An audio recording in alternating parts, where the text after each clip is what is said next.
What does it mean to empty your cup? Buddhist teachers have said for years, in order to gain enlightenment, you must, quote, empty your cup.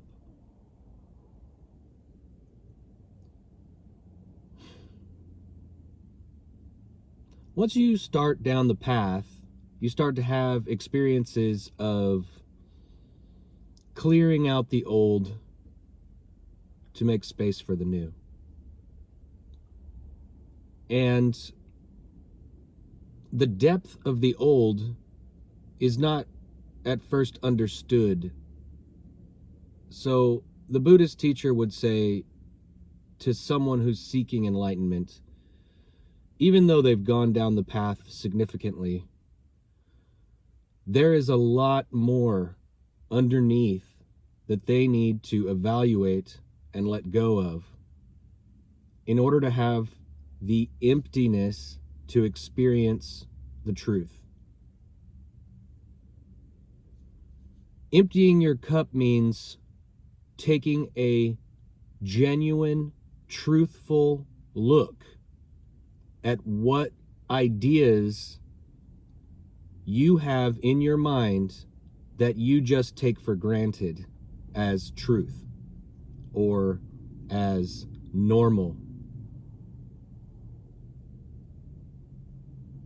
If you want to be able to see the truth, then you must remove all of that programming that was given to you from the time of your birth. And it was given to you with the pretense that it would keep you alive and keep you safe. So that's very, very hardwired into us. These practices that we must do in order to survive.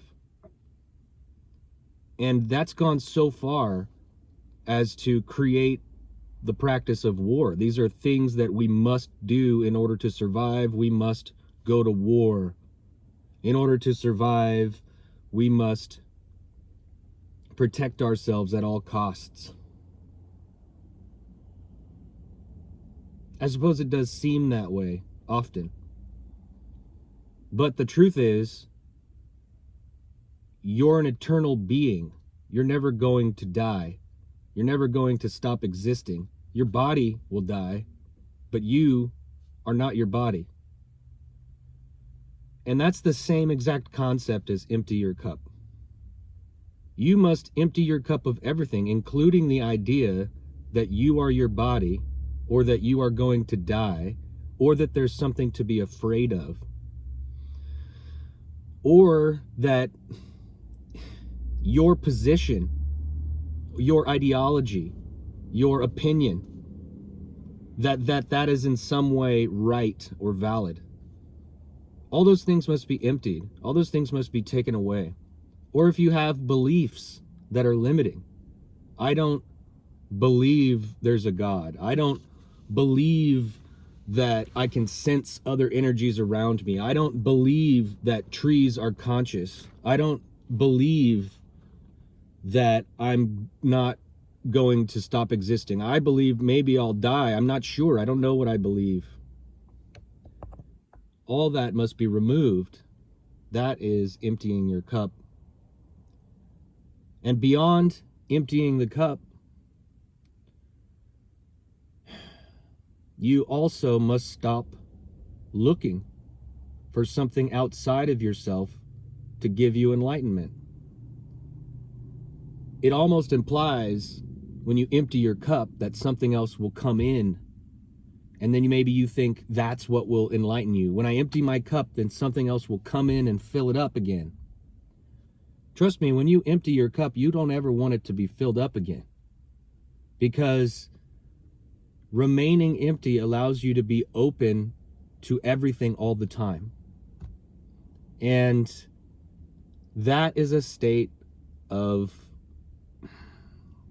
content and comfort, because you're not worrying about things, because you've emptied those things from your cup.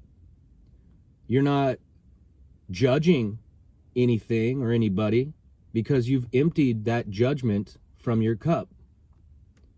You're just existing and accepting things as they appear. The sky appears beautiful and blue and full of clouds. I love that. This person appears vibrant and happy, and they're laughing, and I love that. And this person appears distraught and unconscious and sad, and I love that expression too, because I don't have any judgment of any expression of life. I don't have any judgment of anything. I don't have any belief in my mind that says this or that. It's all gone, and it will remain gone forever, hopefully. The only way it'll come back for me is if I die and I'm reincarnated as another person who doesn't remember who they truly are. So empty your cup and forget those limiting beliefs. It's difficult. You really, really have to sit down with yourself, because the hardest things, the most hardwired things in you, are the things that you will just overlook. You won't even evaluate them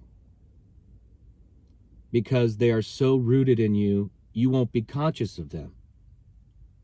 So in order to empty your cup, you must develop the awareness of what is in the cup that needs to be emptied.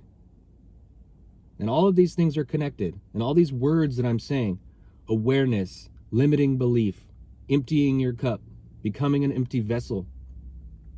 You wonder why you hear these terms all the time. Why is awareness important? Well, without awareness, you can't be aware of what needs to be emptied out of your cup. Without understanding the ideas of limiting beliefs, you can't understand how your beliefs are limiting you and why they need to be removed from your cup. There is more to this, but today I wanted to just talk about emptying your cup, because that's something you can do probably forever, because stuff's going to creep back into your cup. Things that you were unaware of are still there, and at some point, hopefully you can become aware of them. Even me, I've got to have things that things return to my cup, and new things come into my cup, and I now have to consciously manage what's in there and try to remove everything as much as possible. But being open to new things is like being a child. And if you remember the joy of being a child and just experiencing everything as fresh and amazing, and not labeling it and not judging it and not thinking about being somewhere else, those are things we all want to have, and those are things that we do have and we haven't lost, but we have chosen to bury them in our cup. So get out your shovel and empty your cup.